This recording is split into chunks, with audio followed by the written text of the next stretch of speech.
Topics. Let's do that now. Okay. All right. We're having a musical show tonight. Musical show. So we thought about we would do our favorite albums, top 3 albums. You guys suck because that's way too hard. Well, it was brought up earlier on in the day, but I won't say it. This is my genre, though. I mean, we've done the horror, we've done all the 80s stuff, and I like the 80s stuff, but music, that's my 5 years working for a record store, and I got all my favorite albums. Okay. So that's where I'm comfortable. Do you still have a lot of, like, what do they call them? Promo, like the promo albums? Yeah, I got about 2,000 CDs at home. Wow, Well, I still have all the Newberry ones that they used to hand out. Remember those? Yep. Obviously, you I used to hand them out. You used to hand them out. Yeah. They used to be some really good samplers, though. They did. We had great samplers. They used to have like at least 20, 24 songs on each one.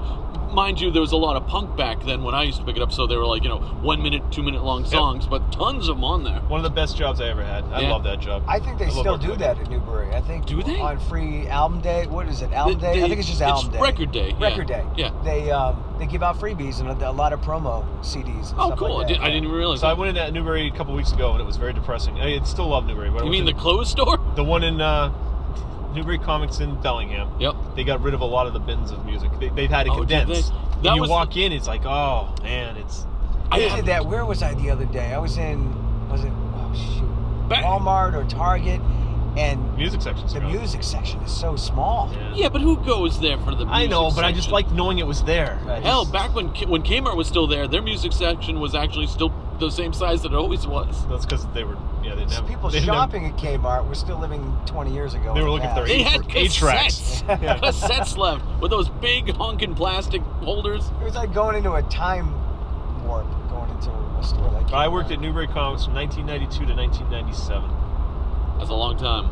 96, just about 97. Then I bought my store, but it was awesome. I got hired because of my haircut. 3 factors. I walked up to the counter. I was going with some friends. We were going to get tickets to see U2 Octo Baby Tour. Went in, can't use credit card, have to pay cash at Ticketmaster. Forgot that. Ticketmaster. I love Ticketmaster. We ran Ticketmaster. You had to go to the store, wait in line. I used to go to the one I used to go to a lot was what was it? The Leighton Leisure building right next to there the was Purple Building. Yeah. What was the store though? It was next to it. Oh no, I thought it was in Leighton Leisure. Oh, was it? No, I thought there was an actual. There was a record store there. Yeah, there was. It was a mom and pop record store. Yeah, and that's where I used to get my tickets there too. My Ticketmaster tickets right there. So I went to get my U2 tickets. Walked up to the counter. Couldn't get my U2 tickets, so I bought Lyle Lovett, Joshua Judge's Ruth, a great album, and some Batman comic books. And I went up to the counter. The guy goes, "You like country music?" I'm like, "I like all music." "You like comic books?" "Yeah." And I had long hair. And he goes, "You want to work here?" That was it. I'm like, okay. So he took me down to Papa Gino's and he asked me 5 questions, like who's Miles Davis. He gave me like all these questions. Pick the genre that these people go to. I passed the test and was hired. Now, why country? Because right now, at least, genre is the one that they ignore the most. It is, yeah. Because outside they have a sandwich board. It's got all the genres on it except country. So working at Newbury though, we all fit a mold. Everybody, I was the comic guy. Yep. My friend Rob was the indie guy. He was incredible with indie music. Corey, who we talked about with Gentep. Side note, and this was excellent for Tim, seeing as my dad, who opened Rubber Chicken Comics back in 1990, refused Tim a job back then. He did. Because Jay apparently was already working there for free. So he wasn't going to pay me to ride my bike 10 miles to get to But he gladly sold you comics for the rest of his life. Yes, he did. And we still continue to do so. Yes, still making money off of me. Yes. I rode my bike to Rubber. Can I work here? No, we're not hiring. This is a family business. Okay, and I walked out the door and I stood out front. Oh, went back inside. Can I buy some comic books? Would you like a subscription? Yeah, sure. Oh, that's defeating. Yeah. Didn't even wait at least until the next day. I think I'm one of their oldest subscriptions. You are. You easily are. Yeah. I don't know if that's good or bad. It's good for you. It's great. It's awesome. You're a repeat customer for 20-something years. Still. Yeah. But anyway, so I love music. I love CDs. I love all that stuff. Yeah. But we're going to go top 3? Yeah, let's do top 3. You might as well. Why don't you just do yours? Kick it off. I can rattle off my top 3. So I didn't think a ton about this, but if I go how I measure this, because I love all, it's hard. It's kind of like you, when we talk about horror. Is it comedy? Is it live albums? Is it greatest hit collections? So without taking live albums or greatest hits collections into play, I'm going to go with 3 albums from my youth that if I was stuck on an island, I could listen to over and over and over again. So number 3, I'll go in order of years. So 1985's Outfield Play Deep. Oh, awesome. Love that album. There isn't a bad song on the album. Can listen to it over and over. 1986. What was my 1986 album? Wow, I had this in my head, and you put me on the spot. I'm gonna jump to 87. 86 would be Graceland. Paul Simon's Graceland. Wow. Love that album, start to finish. Yep. It's funny because if I ever hear one of those songs and I don't hear the next one in order, Yep. I get messed up. It's a sign of a good album when you know the next song on the radio and you're like, why didn't that come Why on? didn't it come on? You know, where's Gumboots? I need to hear Gumboots right now, or Diamond on the Bottom of their Shoes and stuff like that. And then 1987, bigger album is Joshua Tree. I just absolutely, my favorite band is U2. My favorite album is Joshua Tree. I would have to say that was probably the one album I liked of U2. Joshua Tree. I wasn't crazy about them before, or not so much even after, but I remember that one being a big one for me. About that album is that's probably most people say that if you're gonna go to a U2 album, it's gonna be Joshua Tree. But it's it funny. seemed to be more moving than most of the other stuff they've ever It's done. their, well, I don't think it's their best album, but it's my favorite. That's where the music. It's like movies and everything's relative to a point, but that's the moment when I remember going, I've got to learn so much about music. You know, that was the album that made me want to listen to more stuff.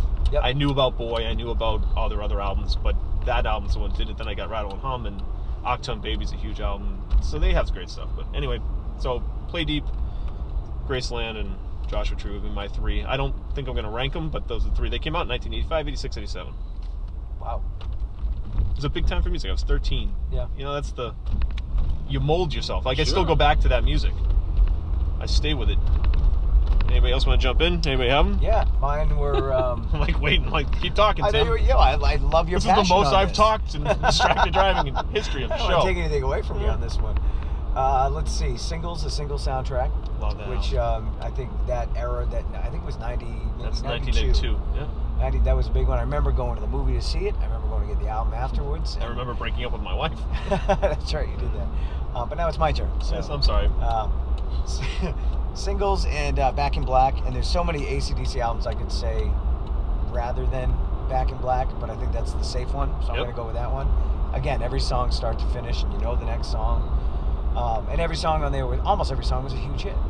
And then another one that was, every song was a huge hit was Hysteria from Def Leppard. That one's tough not to have on my list. And I agree with you. Yeah, I remember listening to that for the first time, being blown away. The anticipation, because it was 5 years between Pyromania. Pyromania and Hysteria, and Rick Allen lost his arm and everything.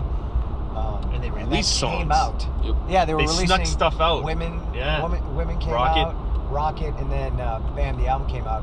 And as soon as I got it, I went out in my boat, my dad's boat, and I sat in the middle of the lake and I listened to it about 3 or 4 times from start to finish. Blown away by it, and still am. And you forget songs until you hear it again. You're like, holy crap, I forgot that song. There's still songs they don't play on the radio, but for the most part, Yeah. all hits. Gods of War. Oh, it's everything on it. Yeah. it's funny because I did just start thinking about it, and one of the first albums that popped into my mind was Hysteria. Yep. And I said, you know what, that's easily on my top 3. So that boom, right. I'm not going to put mine in order, but Hysteria is definitely on there. It's going to be the Beatles, Sgt. Pepper's. Again, this was just back when I was like, I remember the first time I heard Sgt. Pepper's. I'm just like, what? And I remember when Tim goes over we're the going over curve. and the curve, and it was fun.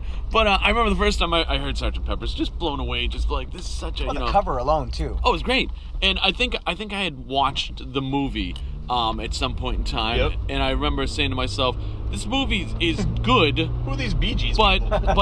but then when I actually heard the Beatles album, Sgt. Pepper's, I was just blown away. I thought it was great. My number one, for anyone that knows me, this might not be a big surprise. I would definitely say that I said it wasn't put them in order, but now I am.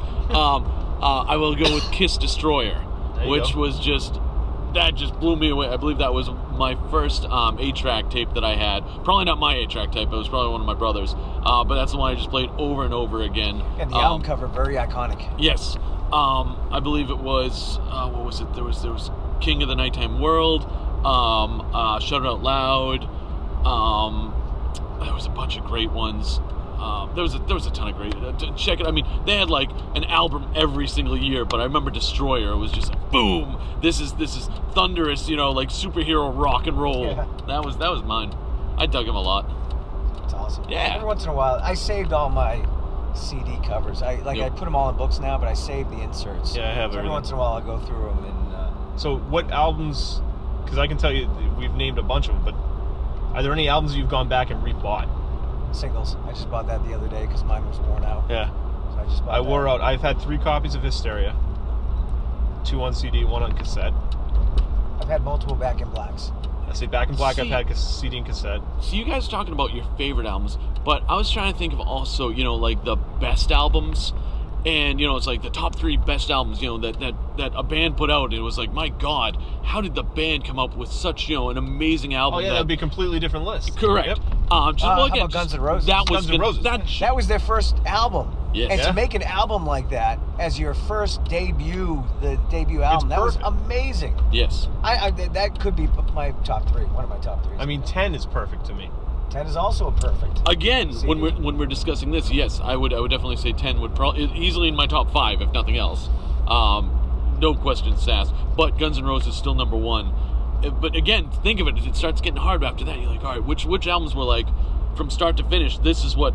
Metallica's Black Album. See, I would never say that. see, I would say Master of Puppets all the way if you were going to go Metallica. Yeah. It from beginning to end, that is one of the most amazing albums. With You know what was great about that was what's that the earlier albums didn't have as many songs on it, so there was less to screw up. Yep. They just had like 6 or 7 epic songs. and Justice for All was almost as epic. It didn't have as much of a punch as that as Masters of Puppets did. Queensryche has incredible. Operation Mindcrime Mindcrime is just. I mean, but that was was a a rock and roll concept album, opera. yeah. Well, any concept album, it's tough not to put on a list. We should do that one night. Talk about concept albums. Well, you could Just- say, I guess Purple Rain is somewhat of a concept Sure, album. yeah. That tells the story, and that was amazing too. That whole album. Of course. But It's it's hard. We don't have albums like this anymore. You No, don't have an no, album you where don't. you You can have just singles. get an album. Listen to ELO. I mean, it seems like all of their albums are concept albums. Yeah. You know. Yeah, there's albums that you can't put on shuffle. You should be listening to it From as beginning it was to- made. yep. It was put together in a certain way. Kiss is the Elder. Yep. And Okay. it's funny. I mean, back in the I day, love the Elder. It's a good song. It's a good album, but it was weird. You Someone would likes hear it. It's stories concept. about how they placed the songs, and there was a reason why they put them where they put them. Well, that was the producer's job. Right. That was like the sole producer's job. but and now then, it's which single are we going to release Yeah. first, this one or that one, and that's it. Yep. There's only 2. There's 2 singles, maybe 2, that somebody can get out. But I will say, well, not all of them, but there's more country performers that have more mileage out of wasn't their there albums. always a Yes. specific track that was always that was the hit? It was either like track number 3 that was or like 7. I remember for like Yeah, was the that longest the first time. one? No, yeah, it was because that's how you amped It it was up. like 3 and 7. Yeah, Yeah, you're right. those were your hits. It was like 3 was the rocker, Yep. and 7 was the ballad. Power ballad. And that's how it was on the radio. Did they do? Yeah. Did they do ballad first and then the rocker? Most of the time they did the Rocker rocker first. first Was and it then the the rocker? ballad. And then they brought on the Okay. ballad. And then you follow it up with "You Hope This If Works." you were lucky, Yeah. the third, the Yeah. second ballad. Gotta have at least like Warrant. So they're the perfect examples. Like, all right, we'll go out with Cherry Pie, and then Heaven. Heaven. It's like, oh, hey, you guys, you might be able to toss a third one in here if you're I lucky. saw Red. Let's get that one in there. They like the ballads. Sometimes She Cries doesn't make it to the radio. So I mean, yeah, Love that It's a good song. one. it's a great song. But There's a lot of 80s albums that really influenced me, I think, as far as music. See, I worked at my love of music. I worked at Newbury at the death of Yeah, you- beginning of grunge. at the I was there. birth It of was grunge. 92. That's pretty cool. One of the first albums I ever stocked on the shelf was Pearl Jam 10 and Nirvana Nevermind. It's like, okay, there's a baby's penis on the the thing, and we're sitting there like, what's this? You know, we didn't know what it was at the time. It was a very cool place to work during that. But at the same time, I loved 80s hair rock. To see it die so quickly, it's was so tough. bad. It's like, oh, When I was at Dean, I was working at Super Rock Stereo, WGAO. Power 88 is what it's known as Yes. now. I won a contest from you guys. Did you? Yes. I played Smells Like Teen Spirit for the first time. I wasn't the guy, Yep. but we played it, and it was like brand new. I'm like, what the hell is this? Oh, I remember when I first saw that on MTV. I was like, okay, What's going on here? You know, and I remember saying to myself, things are definitely changing. I liked it, Oh, me too. I loved but it. it was still But it killed scary, what you know? killed It what was came different. before. the imagery that brought out gave way to all the new, again, grunge bands, but even just more hardcore bands, even harder rock bands, that they now had a place to sing, whereas MTV was just hair metal and pop rock. Yep. And then grunge just set in, and Chris Cornell said, "Yes, I can finally let everyone hear my voice in all its glory," and we did. Distracted driving, riding around filming for you. Distracted driving, jokes and games and interviews. Distracted driving, tune in, have a good time. Distracted driving, Ray and Tim and Jay from behind.